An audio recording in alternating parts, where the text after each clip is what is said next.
These are what we call impact frames. Drawing anime, producing anime, making anime is hard. Hard fun. But those impact frames look so good.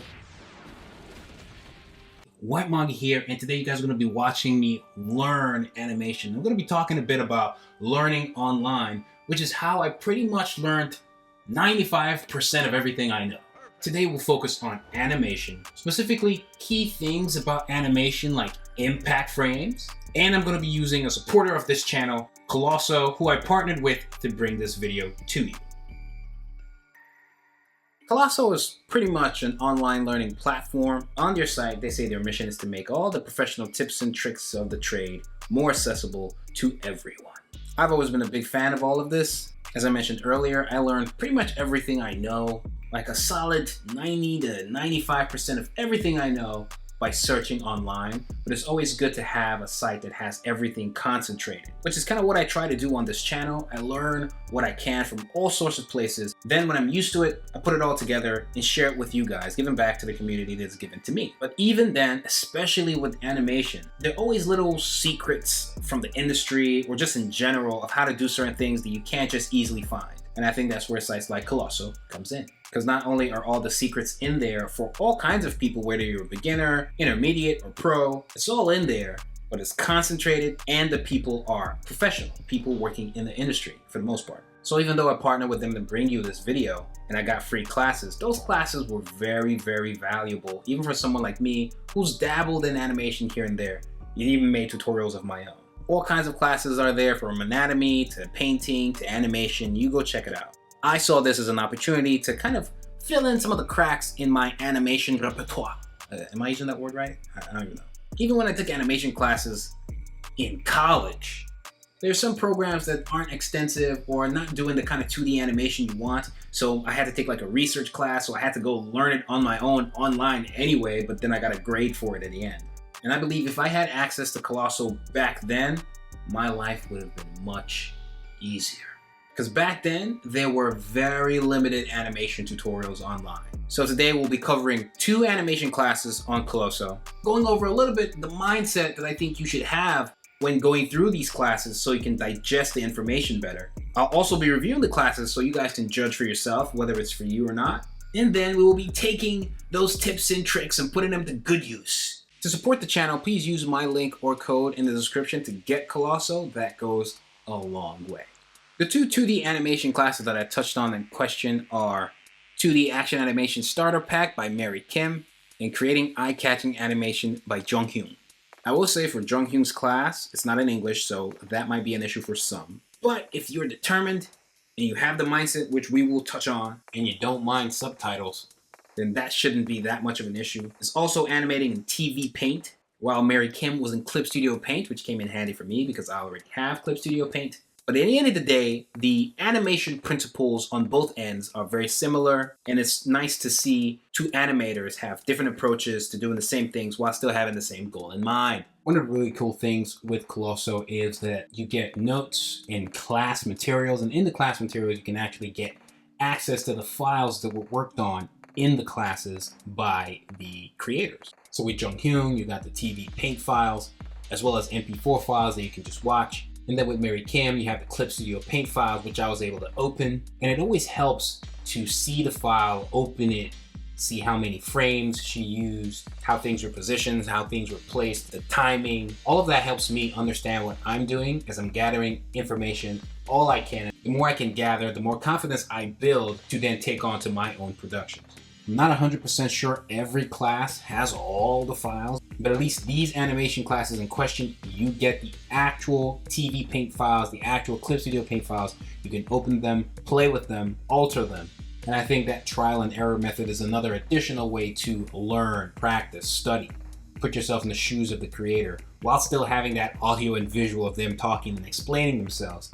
It just helps overall. I also like how it's organized because the files are labeled according to the chapter. So if you're watching a chapter and you wanted the file that was used in that particular chapter, it is arranged there for you. To watch the videos, at least with a Mac, you may be asked to download some kind of plugin or extra player that allows you then watch the videos in question.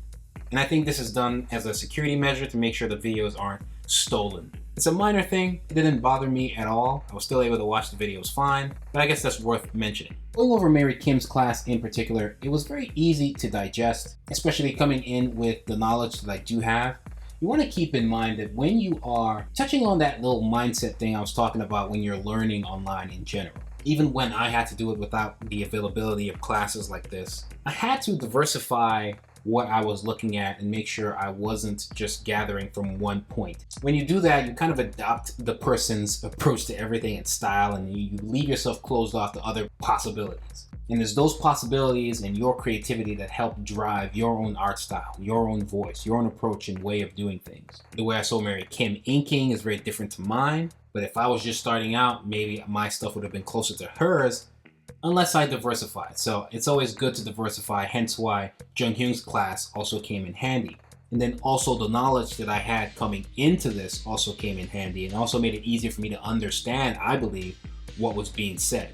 For instance, I already have a decent handle on Clip Studio Paint and how the software works. So when Mary Kim is explaining things and how to animate in Clip Studio Paint, it's much easier for me to digest than if you're just jumping in blind. That said, I do think beginners are able to digest it, especially the parts where it's less about the tool and more about the principles of how to animate regardless of what software you're using. Those are what are explained the best, and those are what are greatly important. But I do appreciate the fact that Mary does have classes in there that break down how to use Clip Studio Paint if you're a complete beginner. All that said, while going through those classes, knowing what I know, which is a little bit different in some of the stuff that she talks about, I can see how, one might miss a couple things here and there and how did she do this? How did she do that? It might be a little bit jarring if you don't know Clip Studio Paint that well.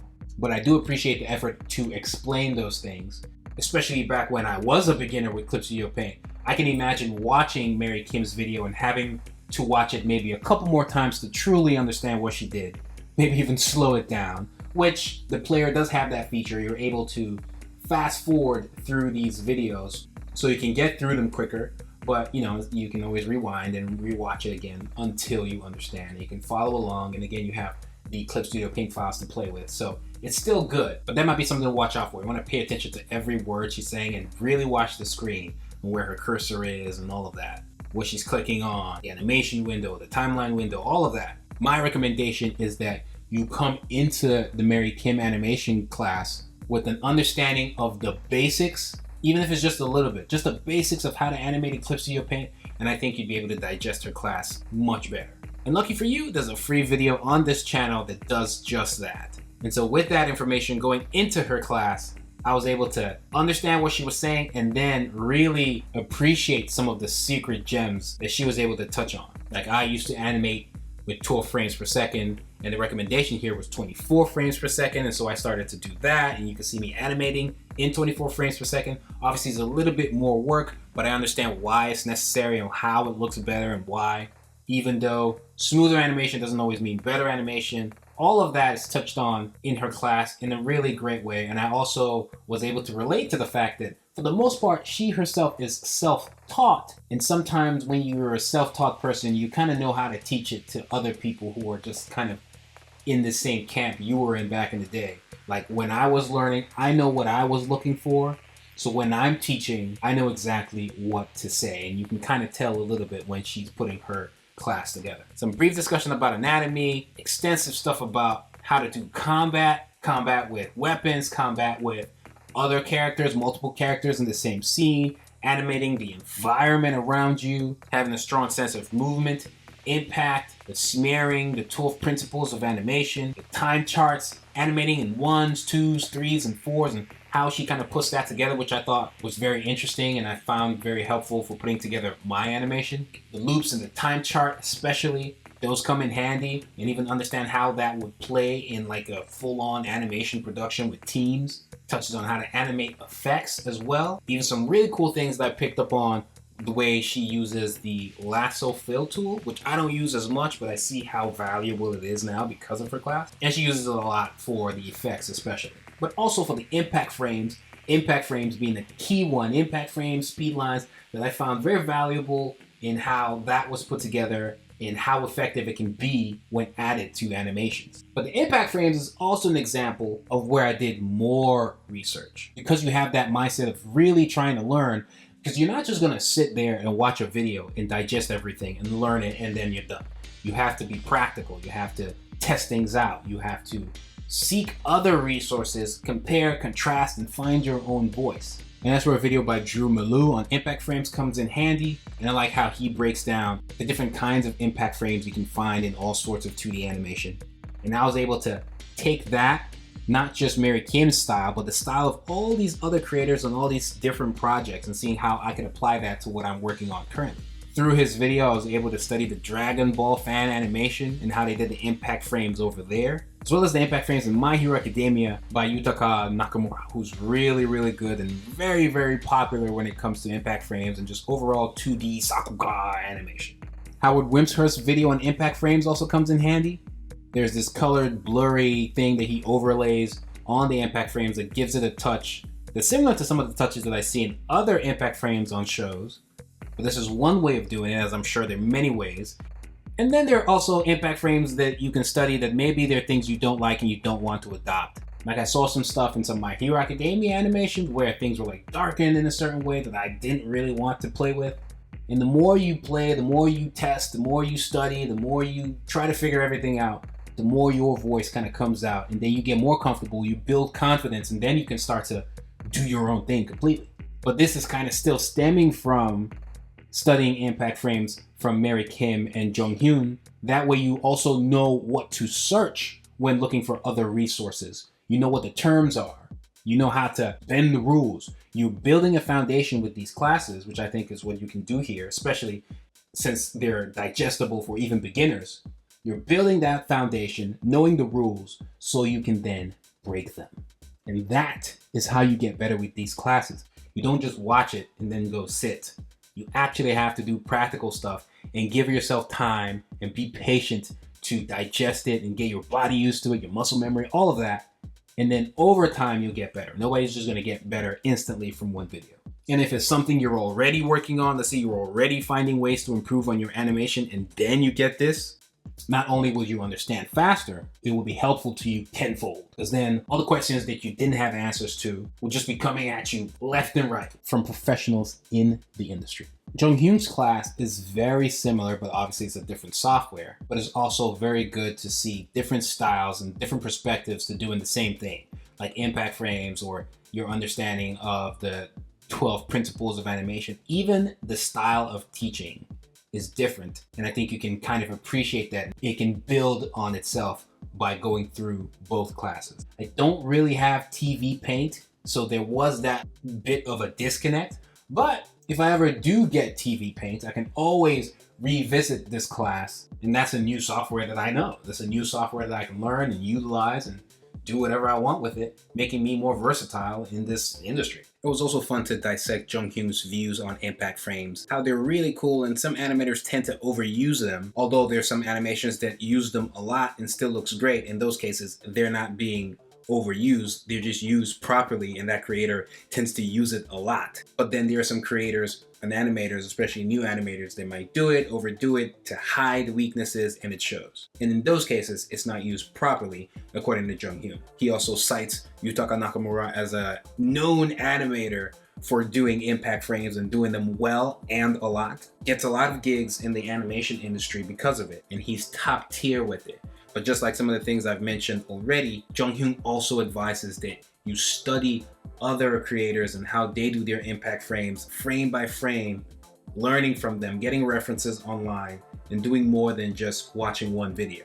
Because there are many ways to do one thing. Mary Kim's impact frames are much more straightforward, black and white, while Jonghyun's impact frames are a combination of that, a combination of texture that you would find in a Yutaka Nakamura's impact frames, then a little bit of like color with a flash of red, and then all impact frames have this tendency to kind of go light to dark, or there is some sense of animation happening where there's a pattern, there is some movement, there is light source playing with speed lines, and a lot of cool things happening in a quick flash. It's almost like getting hit in the face, and then that quick flash that you get, that's an impact frame in a way.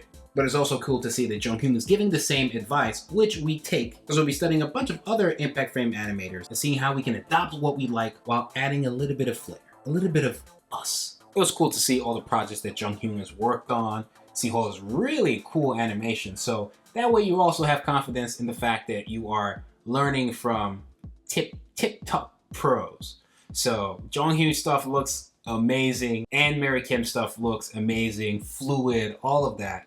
And just knowing that you're learning from really good artists also builds confidence in yourself that you're learning the right thing and you're learning it the right way. Because that's another thing when you're self-taught and you're just learning things willy-nilly in the wild west of the internet. You don't always know if you're learning stuff the right way. And then when you do get into the industry, maybe somehow if you're lucky enough to, and that's what you want to do, you might have to unlearn some bad habits. But with this, you're already learning from the pros, so you're already cultivating good habits from the jump. Now let's make our animation. One of the first things you learn is there's a lot of planning and preparation that takes place in animation, so you should do the same. You can see me doing some storyboards, and you can find tips on doing this in the classes. Then you mix your resources, as Jonghyun mentioned. I'm drawing inspiration from Yutaka Nakamura, for instance. The shot of Todoroki from My Hero Academia, those speed lines in the back, I'm trying to recreate some of that while also drawing from what I learned about speed lines from Mary Kim's classes and putting that all on display. Then I'm animating that hand, switching between animating on 1s and 2s, starting with 4s to create the keyframes and then come in afterwards for the in-betweens, which are basically just the frames in between the keyframes. Adding some subtle smear lines and figuring out how to work out the timing, all from what I've learned so far. I decided to go with the main character of my series Apple Black, Sano here, mid-transformation, where we start with his hand going up, almost like he's shooting a 3, but as it comes down, he's like transforming, showing off the Erotus arm. It's all part of the story for those who follow Apple Black. Shout out to everybody who's purchased a copy. Volume 1, Volume 2, Volume 3 is available for pre-order, and 4 will follow soon. But we have the hair doing all kind of crazy stuff, still drawing from Yutaka Nakamura as well. The Todoroki shot, same with the speed lines in the background, and I switch to more vertical speed lines as he's transformed, and I'm figuring out where I'm going to place the keyframes, also drawing from all the inspirations, including the Dragon Ball one that I mentioned earlier. And also making use of the lasso fill tool that I picked up from watching Mary Kim, showing like energy flowing around. All the symbols, flashes, and energy, some of them are symbolic to show power, the halo around them, all this chaos, but controlled chaos, method to the madness, making the character look hella cool, by the way. While again adopting the lasso fill approach, because I'm just selecting the parts that I want filled in with this color, and the color here is just me creating a path on its own animation folder for the flow of that energy, basically animating that energy and where it's going to be positioned while still being chaotic. You have a lot of wiggle room on it, and the character Sano here, especially in his transformed form, has some lights as well. So I'm going to utilize some of that with the crowning thorned halo in the back. Now you see a symbolic thorned halo on the character, and it's going to be white with a hydrangea blue glow. It's going to look sick. You can literally see me go frame by frame in some of these animations that I found the GIFs or the GIFs for on the internet. I was working on this live on Twitch. So those who are there, follow me on Twitch because I'll be doing more of these, as well as working on the 4th volume of Apple Black and more. After laying out the cells and all the frames on the timeline, I have a good idea of where I want to place the impact frames. So I've learned from Mary Kim, but now I want that more pencil-y, traditional touch to the impact frames versus something that's very flat and black and white. So I'm using the real pencil in Clip Studio Paint. And I'm mimicking a lot of what I'm seeing from that Todoroki versus Deku fight in the tournament arc of My Hero Academia. Being creative, making changes here when I see fit, calling an audible. So it's not exact, but just using it to learn and seeing how all the blacks and the whites, how they interact, how they go from light to dark, and how that chaos and method to the madness works. I'm noticing some interesting places, some very unique places that Yutaka is using the impact frames. Some frames that doesn't seem like there's any impact, but there is because of maybe like energy emitting from the character. This is Sano in this case, transforming to a rotor Sano. And so I'm learning from all these sources and looking for what the translation would mean in my style and for my character and for the scene. I made use of the glowy thing that I mentioned that Howard used, and all of this is forming my style. So I used the airbrush and created my own blur image that will go behind, that'll become an overlay that will go over the textured impact frames to give that extra touch to it, that little tint to it, and you'll notice. I'm trying to capture that pencil to paper 2D animation touch, but digital obviously, and you can kind of capture that a little bit with Clip Studio Paint using the real pencil.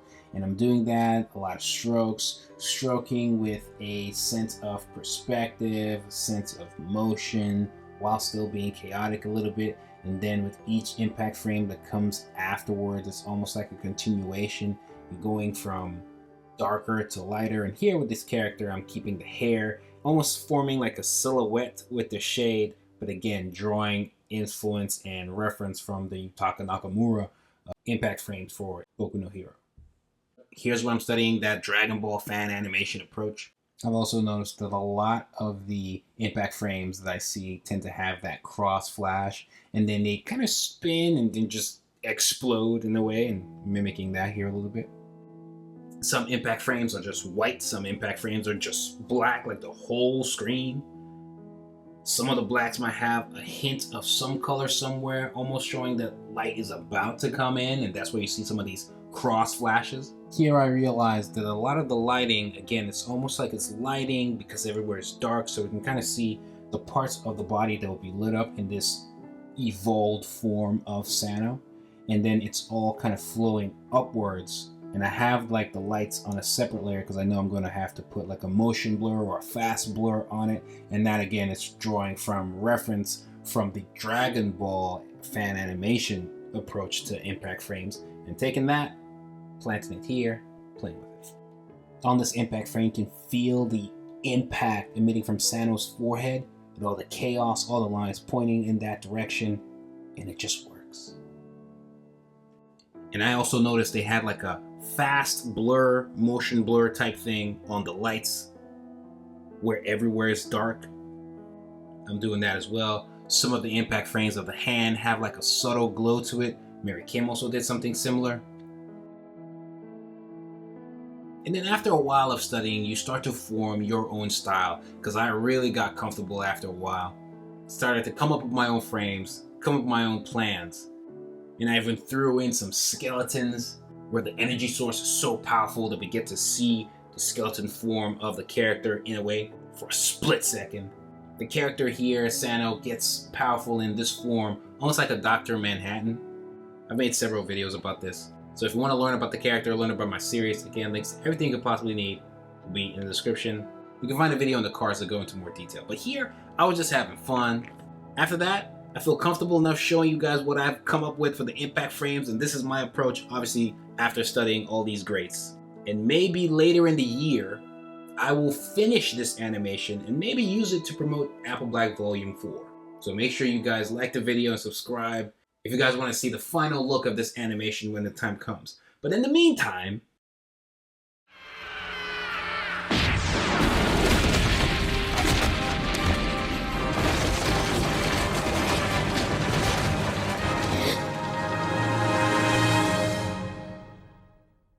for the 2.5 people that made it to the end of this video, thank you. A lot of you guys aren't actually subscribed. We got beef, bro? We got beef, bro? Please, to support the video and this channel, don't forget to like the video and Holy Ghost smash the subscribe button. Hit the bell so you stay notified each time I upload absolutely anything, and turn on all notifications. Follow me on all social media, Twitter, TikTok, Instagram, Facebook. Make sure to check out Colossal using the link in the description. They're supporters of this channel, so doing so, you'll be supporting this channel yourself. Check out My Manga Apple Black, Volume 1, 2, 3 is available for pre-order, and 4 will be as well very soon. Check out other Sad AM series as well. Links to everything you could possibly need will be in the description. Check out more videos. It's White Manga, and I'm Audi 9000.